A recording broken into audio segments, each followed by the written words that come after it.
अटल जी का पत्रकारिता जीवन वैसे नहीं रहा जैसे महात्मा गांधी का था, जैसे तिलक का था, जैसे कमलापत त्रिपाठी का था। That government is the best who govern least. वो ऐसी सत्ता जो कम से कम पब्लिक पर शासन करे। पंडित नेहरू ने कितनी पुस्तकें लिखी, लेकिन साहित्यकार के रूप में थोड़ी ना जाने गए।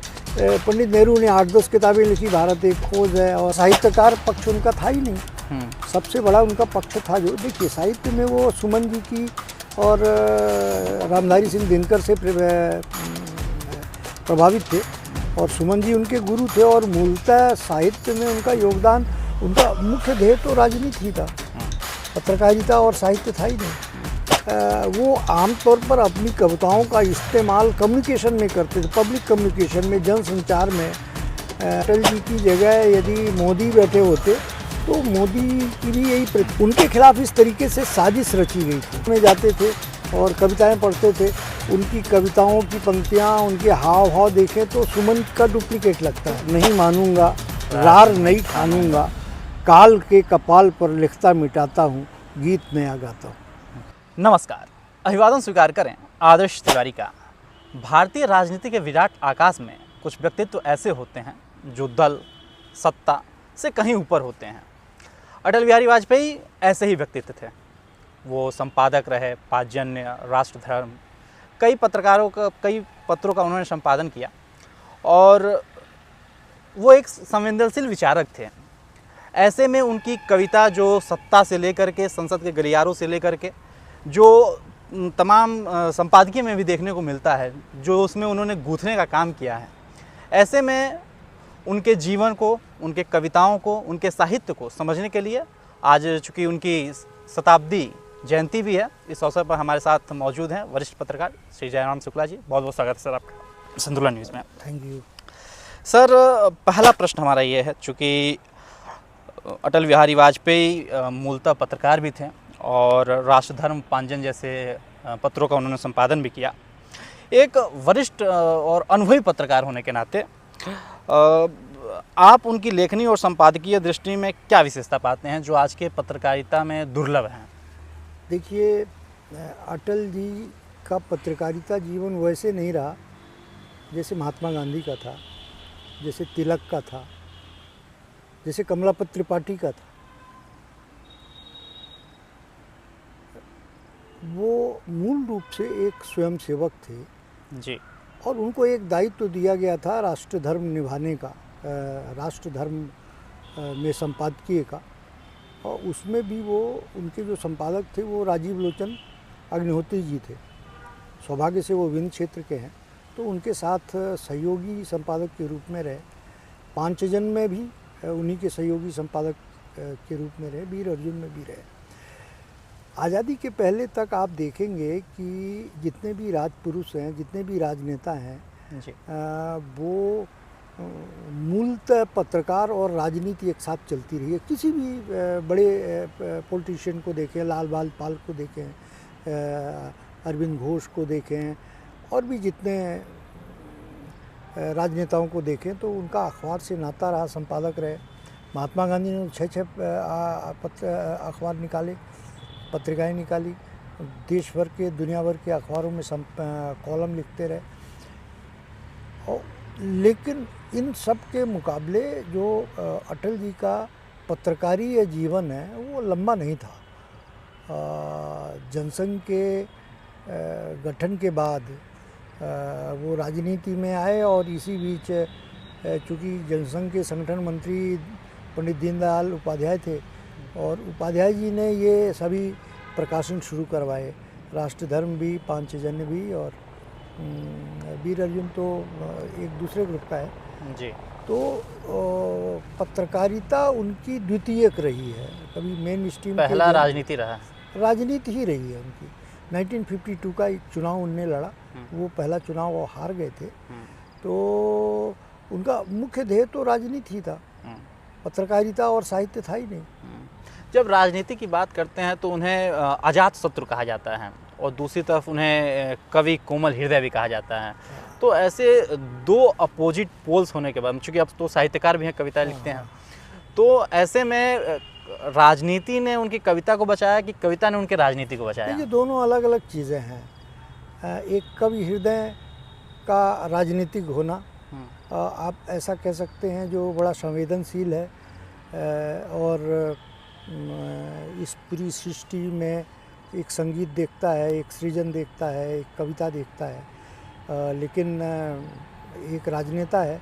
तो बताया ना कि वो मूलतः राजनेता थे, लेकिन उनके अंदर एक कवि का हृदय धड़कता था। देखिए, साहित्य जगत में भी यह बहस होती है कि वो एक अच्छे साहित्यकार थे कि एक महान राजनेता थे। और निसंदेह और साहित्यकार पक्ष उनका था ही नहीं। सबसे बड़ा उनका पक्ष था, जो देखिए साहित्य में वो सुमन जी की और रामधारी सिंह दिनकर से प्रभावित थे, और सुमन जी उनके गुरु थे। और मूलतः साहित्य में उनका योगदान, शुरुआती दिनों में वो मंचों में जाते थे और कविताएं पढ़ते थे। उनकी कविताओं की पंक्तियां, उनके हाव भाव देखें तो सुमन का डुप्लीकेट लगता है। सुमंगल सिंह सुमन उनके गुरु थे, कवि मंचों में उनके गुरु रहा करते थे। तो साहित्य को उनने उतना नहीं दिया जितना राजनीति को दिया। जैसे कहते हैं ना कि हम, कोई इंजीनियर है लेकिन कवि हृदय भी है, कोई आर्किटेक्ट है लेकिन कवि हृदय भी है। डॉक्टर ज्ञान चतुर्वेदी अच्छे सर्जन भी हैं और एक व्यंगकार भी हैं। तो वो इस तरीके से गुण होता है। अब जैसे हम भारतीय राजनीति में राजपुरुषों को देखें, शुरू से देखें, तो पंडित नेहरू ने कितनी पुस्तकें लिखी, लेकिन साहित्यकार के रूप में थोड़ी ना जाने गए। पंडित नेहरू ने 8-10 किताबें लिखी। भारत एक खोज है और टेस्टामेंट है उनका, और भी बहुत सारी किताबें हैं। और दार्शनिक रहे वो, कृष्णमूर्ति से बड़े प्रभावित रहे, तो उनका भी एक अपना पक्ष है। उसके बाद आप देखेंगे तो जो विश्वनाथ सिंह हैं, वो कविता भी लिखते थे और पेंटर भी थे। इस पक्ष को लोग, हमारे मोदी जी भी कविता लिखते हैं। मोदी जी ने गुजराती में बहुत सी कविताएं लिखी हैं जी। लेकिन ना तो मोदी जी एक साहित्यकार के रूप में जाने गए, ना तो विश्वनाथ सिंह एक कवि और पेंटर के रूप में जाने गए। तो चूँकि आप साहित्य के भी मर्मज्ञ हैं और राजनीति के भी मर्मज्ञ हैं, तो ऐसे में क्या आप अटल जी को साहित्यकार नहीं मानते हैं? साहित्यकार मानता हूँ, उनके साहित्य के प्रति प्रेम, और चूँकि वो आमतौर पर अपनी कविताओं का इस्तेमाल कम्युनिकेशन में करते थे, पब्लिक कम्युनिकेशन में, जनसंचार में, अपने भाषणों में, जनसभाओं में, पार्लियामेंट में वो अपनी लिखी कविताओं का प्रयोग करते थे और दूसरे की कविताओं का भी प्रयोग करते थे। जैसे एक कविता है जो अभी भी लोग भ्रम में उन्हीं की कविता मानते हैं कि क्या हार में क्या जीत में, किंचित नहीं भयभीत में, संघर्ष पथ में ये जो मिले यह भी सही वह भी सही। ये सुमन जी की कविता है, लेकिन मतलब बहुत सारे ऐसे लोग हैं जो मानते हैं कि ये अटल जी की कविता है। तो वो एक कवि हृदय थे, कविता से प्रेरणा लेने वाले थे, और ये तुलना करना का कोई अर्थ नहीं है कि वो अच्छे राजनेता थे या अच्छे साहित्यकार थे। जैसा मैंने कहा कि साहित्य और पत्रकारिता उनके व्यक्तित्व के लिए एक बोनस थी, मूल सोल आत्मा नहीं थी। उनकी जो आत्मा थी वो राजनीति थी, वो राजनीति थी। अभी जब आपने नरेंद्र मोदी का जिक्र किया तो मुझे ध्यान आता है कि उन्होंने गुजरात दंगों के बाद उन्हें राजधर्म के पालन का जो है, यूँ कहें तो उन्हें आदेशित किया था, या फिर यूँ कहते तो शिक्षा भी दिया था। ये तो प्रतिक्रिया दी थी, अखबार वालों के पूछने पर एक प्रतिक्रिया दी थी। और कोई भी, यानी कि अटल जी की जगह यदि मोदी बैठे होते तो मोदी की भी यही प्रतिक्रिया होती कि हर किसी को राजधर्म का पालन करना चाहिए। अब राजधर्म की अपनी अपनी परिभाषाएं हैं कि राजधर्म क्या है, लेकिन मेरा अपना मानना है कि अटल जी की जगह यदि मोदी जी उस समय प्रधानमंत्री होते और उनसे कोई पूछता तो निसंदेह वो भी यही कहते कि जो शासक है उसको राजधर्म का पालन करना चाहिए। चूँकि अब आपने राजधर्म का जिक्र कर दिया, तो आपके अनुसार, आपके व्यक्तिगत अनुसार राजधर्म क्या होना चाहिए? राजधर्म, देखिए राजधर्म क्या है, जनता के पालनहार का मतलब जनता को पालने का, जिसके राजधर्म तो हमारे देश में जो राजधर्म का आदर्श है वो राम राज्य है। दैहिक दैविक भौतिक तापा राम राज काहू नहीं व्यापा, और उसको अंग्रेजी में कहते हैं that government is the best who govern least. वो ऐसी सत्ता जो कम से कम पब्लिक पर शासन करे, जनता पर जिसका शासन कम से कम हो, यानी कुल मिला के जनता स्वशासित हो, उसको अलग से अधिकार और दंड की आवश्यकता ही नहीं पड़े, जो कि जिसकी परिकल्पना राम राज्य में की गई थी। तो राजधर्म तो ऐसा होना चाहिए कि जनता के ऊपर शासन करने की ज़रूरत ही नहीं पड़े जी। हाँ, तो वास्तविक राजधर्म या देश ने, महात्मा गांधी ने या भारतीय जनता पार्टी के नेताओं ने या संघ के विचारकों ने इस देश में जिस राजधर्म या जिस शासन प्रणाली की बात की, वो राम राज्य की इसीलिए बात करते हैं कि that government is the least best who govern least. एक धोबी भी असंतुष्ट है तो उसकी भी सुनी जाए, उसकी भी सुनी जाए और उसके लॉजिक को जांचा जाए और तदनुसार निर्णय लिया जाए, जो कि प्रभु श्री राम ने एक राजा रहते हुए लिया। तो राजधर्म तो ये है जी। हाँ। अभी जो हम लोग साहित्य की बात कर रहे थे तो अभी मुझे ध्यान आया कि जब माखनलाल चतुर्वेदी जी को जो है मुख्यमंत्री बनने का ऑफ़र किया गया था कि आप मुख्यमंत्री बने, तो उन्होंने एक सिरे से खारिज कर दिया था कि हम जो है नहीं, खारिज नहीं किया था जी। विजयदत्त श्रीधर की किताब है मिंटो हॉल जी। मिंटो हॉल मतलब मध्य प्रदेश की विधानसभा है। तो मध्य प्रदेश की विधानसभा के इतिहास पर उनकी एक बहुत अच्छी किताब है, उसमें इस घटना का जिक्र है। उनके खिलाफ इस तरीके से साजिश रची गई थी।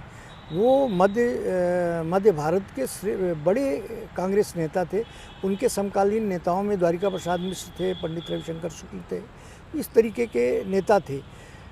पंडित माखनलाल चतुर्वेदी की जो ख्याति थी वो साहित्यकार के रूप में थी, राजनेता के रूप में नहीं थी। वो फुल टाइमर पॉलिटिशियन नहीं थे, जैसा कि द्वारिका प्रसाद मिश्र साहित्यकार और पत्रकार भी थे और राजनेता भी थे। रविशंकर शुक्ल जी भी पत्रकार थे, आपको मालूम होना चाहिए, लेकिन वो उनकी इमेज, उनकी छवि राजनेता की थी।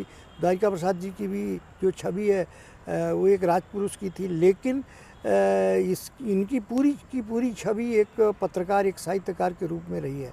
महात्मा गांधी इनको पसंद करते थे, मध्य भारत के ये सबसे बड़े नेता थे। इनके साथ कुछ इस तरीके से दुरभिसंधि रची गई कि इन्होंने राजनीति से व्यथित होकर संन्यास ले लिया, राजनीति से व्यथित होकर के। हाँ, मतलब इनके खिलाफ साजिश रची गई कि आप मुख्यमंत्री बने ही ना, खुद ही मना कर दें। हाँ, तो नहीं, ऐसा कोई विकल्प इनके सामने आया ही नहीं कि मुख्यमंत्री बनना है या नहीं बनना है। मतलब मुख्यमंत्री के नाम पर इनके नाम पर विचार हुआ, लेकिन इस तरीके की राजनीति, भाई जिला इकाइयों से चुन के आना है और क्षेत्रों से चुन के आना है और वहाँ के अपनी एक लॉबी होती है, जैसा कि अब तो डिक्टेटरशिप है हर पार्टी में, सब आला कमान के ऊपर निर्भर करता है। पहले छोटी इकाइयाँ चुनती थी प्रदेश को, फिर प्रदेश की इकाइयाँ चुनती थी देश के नेता को। तो पहले ये पद्धति, ये परंपरा थी। इसी परंपरा में सुभाष चंद्र बोस कांग्रेस के अध्यक्ष चुने गए थे, जबकि महात्मा गांधी के उम्मीदवार पट्टाभी सीतारामैया हार गए थे। तो वो जो क्षेत्रीय प्रतिनिधि जाते हैं जिलों से, प्रदेश से, क्षेत्र से, वो मिलकर नेता को तय करते थे। तो ऐसी स्थिति जब मध्य प्रदेश में मुख्यमंत्री के चयन की बनी तो उसमें उनके साथ राजनीति हुई, इसलिए वो व्यथित होके अपने आप को मुख्यमंत्री के रेस से भी अलग कर लिया और राजनीति से भी अलग कर लिया। जैसा कि अगर आप अभी तो कहा नहीं जा सकता, लेकिन अगर उनके व्यक्तित्व को देख करके क्या ये आकलन सही होगा कि उन्होंने जो है अगर उनके पास अवसर आया होता तो इस अवसर को वो जिनके पास ये अवसर, देखिए उस समय मना करते कि उसे भुना लेते हैं। अब ये तो अंदर की बात है, कहा नहीं जा सकता है, लेकिन क्या होता है ना कि कभी कभी ऐसा लगता है कि ये आदमी अच्छा है लेकिन ये आदमी उपयुक्त है जी। अब जैसे सरदार पटेल और नेहरू को लेके बहस होती है कि पटेल के पक्ष में पूरा देश था और नेहरू को प्रधानमंत्री बना दिया, लेकिन प्रस्ताव रखने वाले तो सरदार पटेल थे। सरदार पटेल की जो भूमिका थी पूरे देश को यूनाइट करने की, वो नेहरू नहीं कर सकते थे, और पूरी दुनिया में देश को प्रतिनिधित्व देने का काम जो नेहरू कर सकते थे वो सरदार पटेल नहीं कर सकते थे। और सरदार पटेल जीवन भर नेहरू के अग्रज के रूप में ही उनको संबोधित किया, प्रिय जवाहर करके वो पत्र लिखा करते थे। जवाहरी बोलते थे, कोई नेहरू जी नहीं बोलते थे। ना, ना। तो मतलब कुल मिला के जब देश के निर्माण की बात आती है या भूमिकाओं की बात आती है तो फिर तय कर लिया जाता है कि कौन किसके लिए महत्वपूर्ण है। अब राजनीति बस भले ये कहा जाए कि पटेल ज़्यादा लोकप्रिय थे या फिर भी नेहरू को बैठा दिया गया, उस समय काल में डेमोक्रेटिक तरीके से एक सब लोग आपस में विचार करते हैं, फिर जो नीति नियंता होते हैं वो तय करते हैं कि किसको कौन सी भूमिका दी जानी चाहिए। महात्मा गांधी जी उस समय इसके नियामक थे और उनको लगा कि नेहरू को प्रधानमंत्री के रूप में अच्छा काम कर सकते हैं, क्योंकि हमारा भारत आज़ाद हुआ है और इसको दुनिया में जाना है, दुनिया में की राजनीति करनी है, वैश्विक राजनीति करनी है, लेकिन देश खंड खंड बटा हुआ है तो इसको एक भी करना है।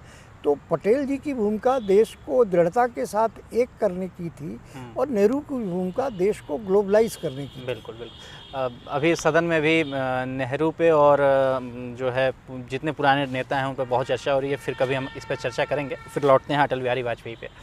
अटल बिहारी वाजपेयी जी को अक्सर कहा जाता था कि right man in the wrong party, मतलब कि आदमी सही है लेकिन गलत पार्टी में है। तो क्या ये विश्लेषण सही था? अब या कौन फिर पार्टी सही गलत है ये इसका कोई पैमाना नहीं है। उनकी विरोधी पार्टी के लोग ऐसा कहते थे, क्योंकि सौजन्यता बहुत थी अटल जी में। अटल जी के प्रशंसक पंडित नेहरू भी थे, अटल जी के प्रशंसक डॉक्टर लोहिया भी थे, अटल जी के प्रशंसक कम्युनिस्ट पार्टी में भी बड़े नेता जितने भी थे। तो अटल जी का जो राजनीतिक आचरण था, उनका जो व्यक्तित्व था वो आकर्षित करने वाला था।